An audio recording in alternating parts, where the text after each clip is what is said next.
All right, let's get back to work on this microwave. I'm going to turn it around and we're going to work on the back panel here.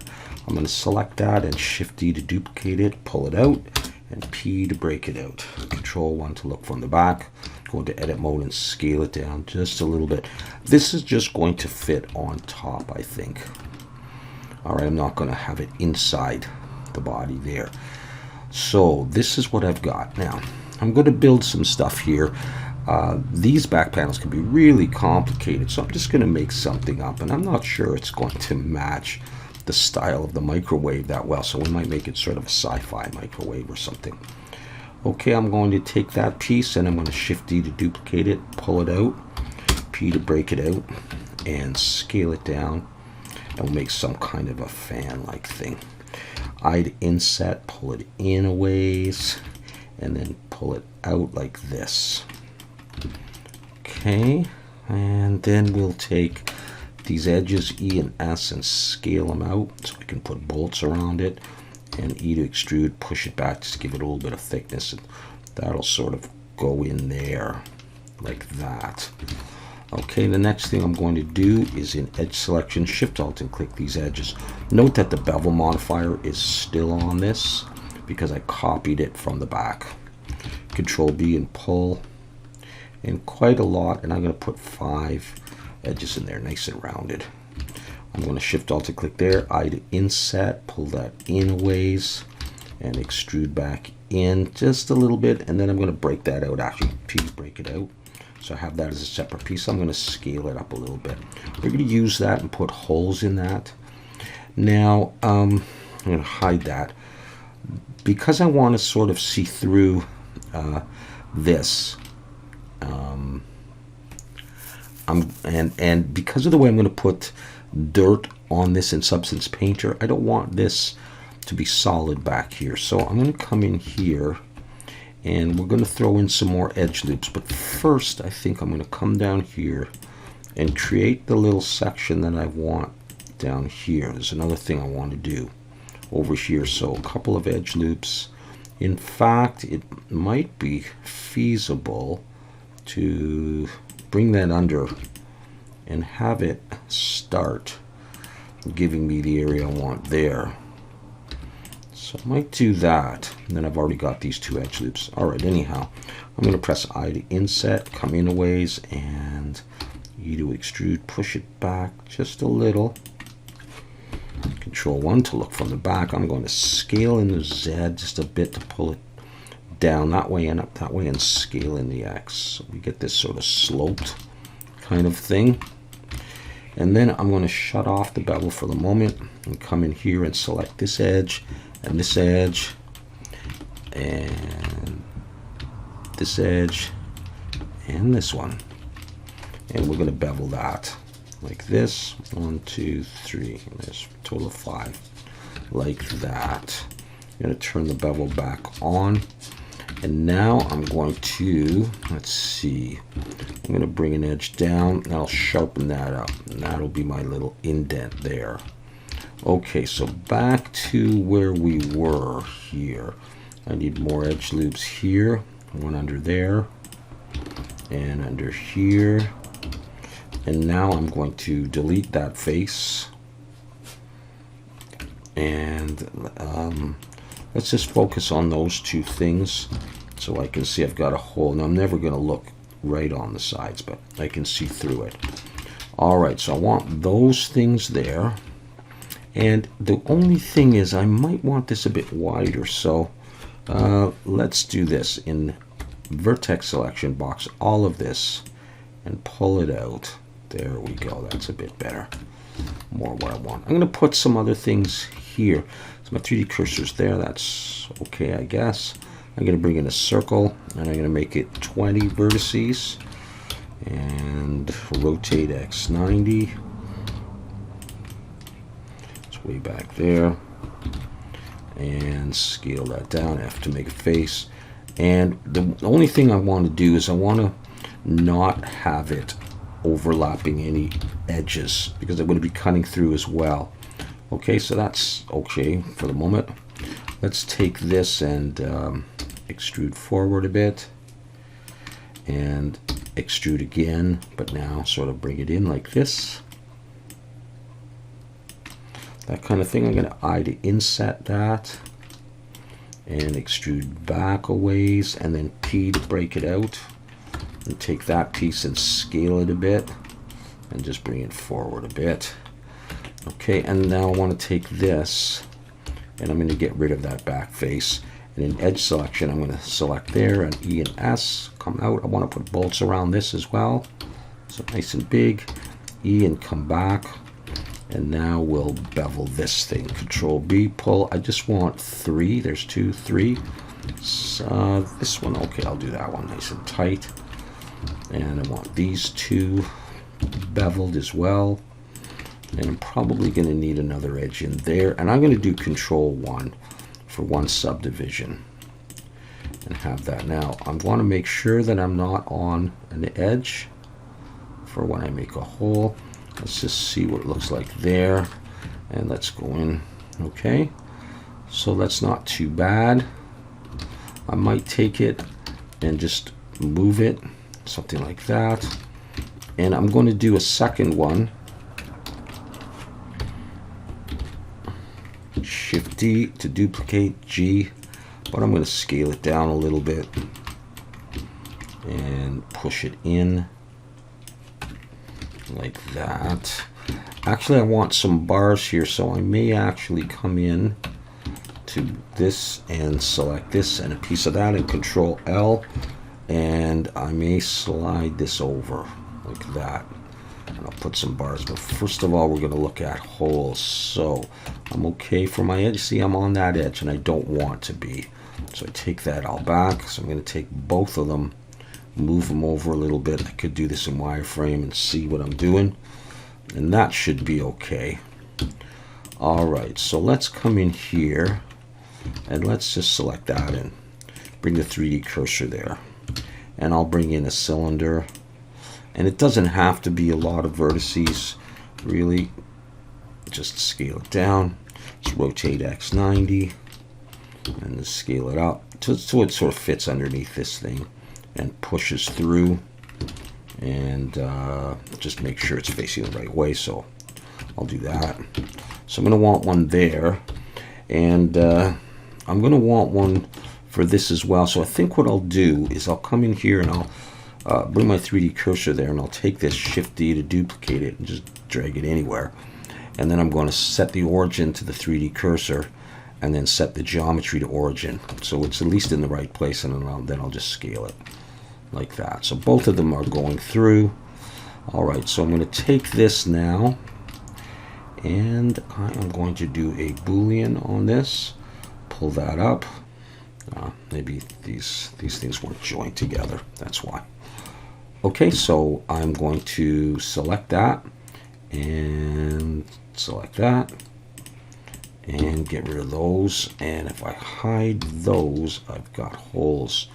And how does it look like looking through? Looks just fine. Okay, that's there. And did I lose this piece here? Yeah. Okay, well now's a good time actually to move this to a new collection and call this something like back panel. Okay. And these, I'm going to join those together. And they don't need the bevel on them. And they don't need any of this stuff on it. Okay, just that. And these I want to give a material to. So I'm going to get rid of that and create a new material, and I'm going to call this holes. And this is going to have a material on there. I'll get rid of that. I'm going to call this metal. So I want that to be metal, and I want this to be metal as well. And yeah, so I got those, and now I said I wanted to do some bars of some sort. So what I'll do is I'm going to take an edge, doesn't matter which one, Shift D to duplicate, pull it out, and pull it out this way, and P to break it out. So I've got that long edge there. I'm going to look from the back, and I'm going to scale it down just a little bit. And what I'll do is I'm going to extrude it in and then delete that edge. So I end up with this thing here. I'm going to select those two vertices here, and I'm going to Shift Control B to bevel. There's 3, 4, 5, and do that. And then I'm going to right click and convert to curve. And under geometry, I'm going to hold Shift and pull to the right and give myself the thickness that I want. I'll shade smooth. And I just want to make sure that that is embedded there like that. Okay, maybe a little bit thicker. Okay, and I'm going to go into edit mode and Shift D to duplicate. And there's 2, Shift D, 3 like that. And that's what I want. Now I just want to go in here and look, make sure that these things are okay. Everything looks all right to me, I guess. And the only other thing I would do is I want to grab the edge going all the way around like this, and I'm going to extrude back just to give it a little bit of thickness, so when I push it on, it looks like a bit of a metal plate. The bevel is still on there, so that corner is rounded a little bit. As you may know, I really like rounded corners on things more than you probably would expect to have, but that's probably going to be okay right there. So that's my back panel. Let's make sure I got everything in it. I will select and slash, and that's working okay. There's the shadow, okay. So yeah, let's check that everybody is facing the right way, and these guys aren't. So let's select everything and recalculate outside, and then come into just the ones that are not playing nicely and flip them. So there's that. All right. What are my statistics like for this? Okay, 7,000. Okay. All right. So with that done, let's do some UV editing just on the back panel.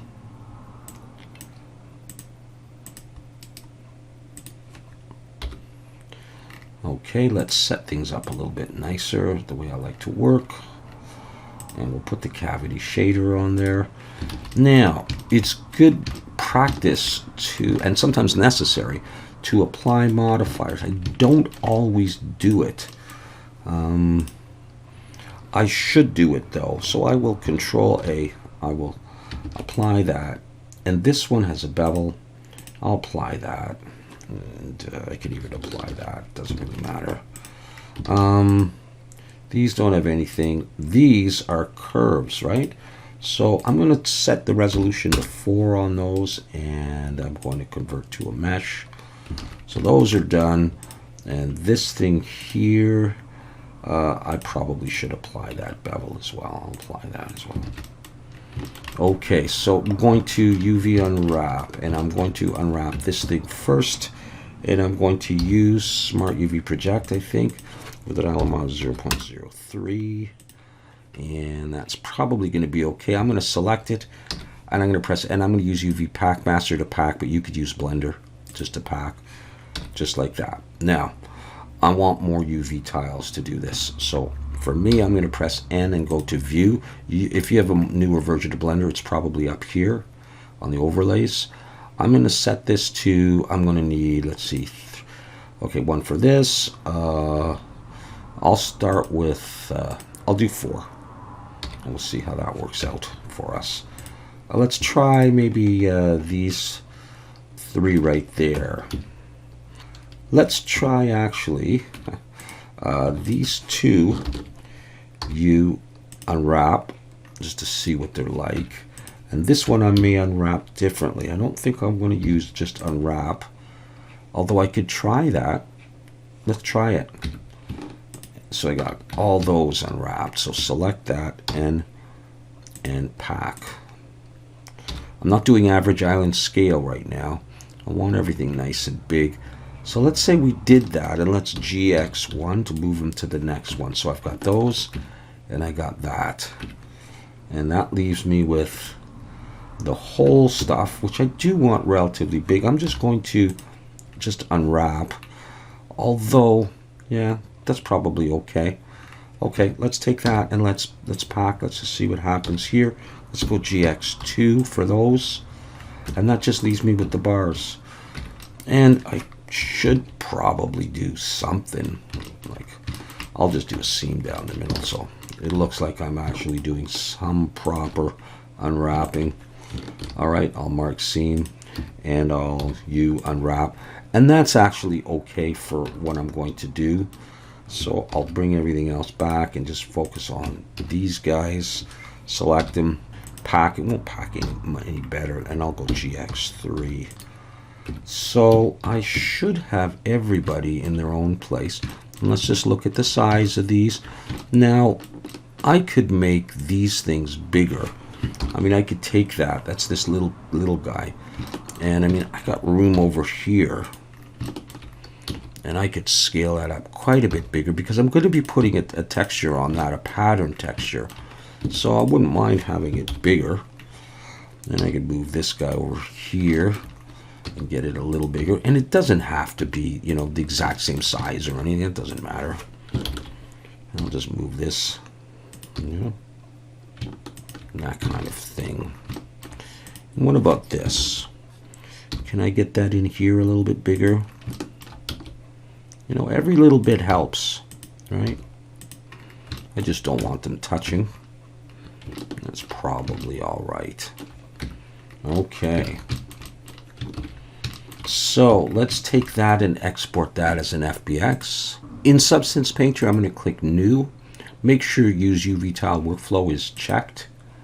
And select my FBX and OK. Turn it around because I was looking at the back of it. I'll adjust my light by holding Shift and right mouse button. And it's time to bake the mesh maps. So over here in the texture set settings, scroll down, bake mesh maps. I will do this at 2K, uncheck ID, and bake. There it is. It's baked and it looks okay to me. Let's look up here. I have the holes and I have the metal. All right, and various UV tiles. Let's start with the metal and delete that layer and create a fill layer. In the properties, I'm going to uncheck normal. I don't need that. I don't even need height. I'm going to drop the roughness a little bit, metallic all the way up, and then right click and add filter. And in the properties, I will choose this matte finish filter. I've done this many times before, and I will increase the scale of the grunge to 6 or so and decrease the intensity. And that will be my basic metal. It's going to be a little dirty at the back, right? Okay. So I want to show you two different sort of opacity techniques in Substance Painter. So this is going to be my metal, and I'm going to create another layer, and this is going to be some holes in metal. I'll call it that. I'm going to create some holes over here. I'm going to switch to orthographic, snap it in, and we're going to focus on this area here. But in order to do transparency or opacity, I have to change the shader from PBR Metal Rough to PBR Metal Rough with alpha blending. So I've done that. And I also have to add an opacity channel here. So click the plus, choose opacity. All right, now I've got opacity there. So I'm going to click opacity and bring it all the way down to 0. I'm going to add a black mask. Back on the fill layer, opacity is all the way down. Metallic's going to go all the way up. Roughness I'll bring down a little bit. I'm not going to need color, so I'm going to uncheck that. And height I'll put down about halfway. I don't need normal either. And it's debatable if I even needed roughness. Okay, so on the black mask, I'm going to choose alphas, circle, this one here,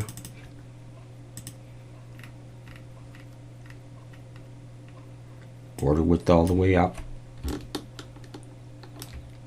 click, and you can see a hole going through there. Now, to prove that it is actually transparent, I'm going to bring up my background,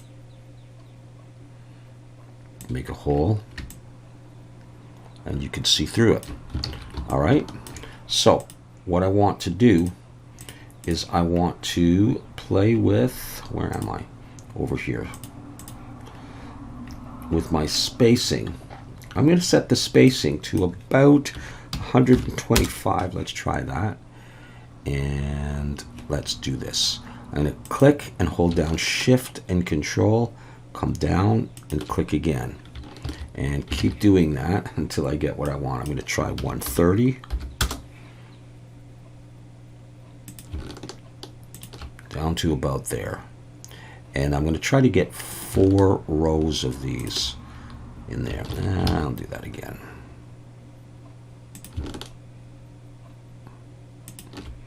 All right, close enough. And if they're a little bit off, it's actually okay.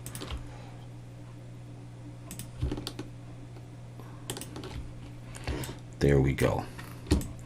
All right, so I've got some holes now in there, and they do look like they have a little bit of thickness to them. All right, so that's one thing I wanted to show you. And that is holes in metal. Now I'm going to switch over to the actual holes. I'm going to delete that. I want to put down a base metal, and I'm going to use in my materials just this aluminum for a nice bright metal in there. Okay, there's a base metal on there. I'm going to create a fill layer and a black mask, and I'm going to create a fill in there. I'll go into that fill, and I have this grayscale. I'm going to add a procedural pattern. This hexagonal dots I'm going to drag onto the grayscale. Now I'm going to adjust the tiling, get rid of the dot scale, the border width, make it a little thicker. Like this, you can see it's going on all of them. I'm going to come back to the fill, and I need opacity here. The shader has alpha blending, but I don't have opacity. So back to the texture settings, add opacity, alt-click opacity, and drag it all the way down. Now I can see through. Okay, good. Now, I may change the border width a little bit, make it a little bit narrower. So I've got that. Okay, these are holes. We're not done yet. I'm going to come back down here, and I'm going to click another fill. I'm going to add a black mask, and I'm going to click back on this black mask, and I'm going to copy this mask, and I'm going to paste it in here. So I've got a copy of it there. I'm going to take this, and I'm going to use alt-click on height. I only want height, and I'm going to drag the height down. And now you can start seeing the thickness of this. Already was here. Drag it down a little bit, and you get some thickness. So this, I'm going to call this holes as well. And that's good enough. Now at this point, I'm going to come back to here, and I'm going to do that. All right. Let's add some alpha work now to the metal, to the main body. I want to be in orthographic, snap to here. I'm going to add a paint layer. I'm going to scroll down, and I want, let's see, color and height. Let's make this dark and drop the height about halfway down. And then I'm going to use a bolt. So any bolt or screw that you have as an alpha will work for this. Let's try this. There's a bolt there, there. And I'm not going to be too exact. I want it to have a little bit of randomness to it. So I want bolts there. I'm going to scale that down a bit. I want a bolt on all of the 4 sides. A little bit off, so it looks a little bit more organic. Scale that down a bit. 1, 2, 3, 4 there. And I also want bolts in the corners. So I'm going to turn on symmetry, make that somewhat bigger. Put a bolt there and a bolt there. Okay, let's add a little bit of text on here, still in orthographic. For the text, I will probably keep it black, but I'll bring the height just a little bit of an indent there. Okay, I'm going to search for font, and I think I'll just use Courier, and we'll type some stuff like, I don't know, in caps, maybe fan. Make that a bit bigger and put that there maybe, and then you do anything you want at this point. Aux1, like auxiliary 1, whatever that means, like auxiliary output 1. I'll do it right there, and I'll do aux2, and I'll put that there, and then I'll write maybe vent for this thing. And that's it. Anything else you want to put, you could do that. So let's call this alpha.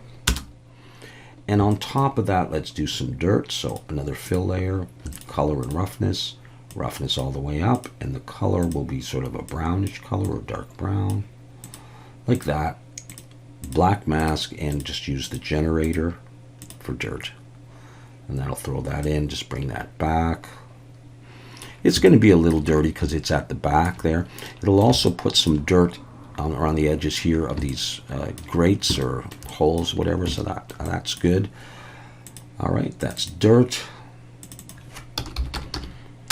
And then the final thing we'll do is I'll add an anchor point to this stuff here, and in the dirt generator I'll refer to that anchor point. Micro details, turn that micro height to true, and down here select the anchor point and change this to height. So now that dirt is in the screws and in the text. I can switch back to perspective view now and just have a quick look and see if this is all that I want to do. I'm going to change the resolution to 2K there, and the holes is still at 1K. I don't really think I need to change them. They may actually be too big. I may have wanted them a bit smaller, but just to show you the technique, so that's okay.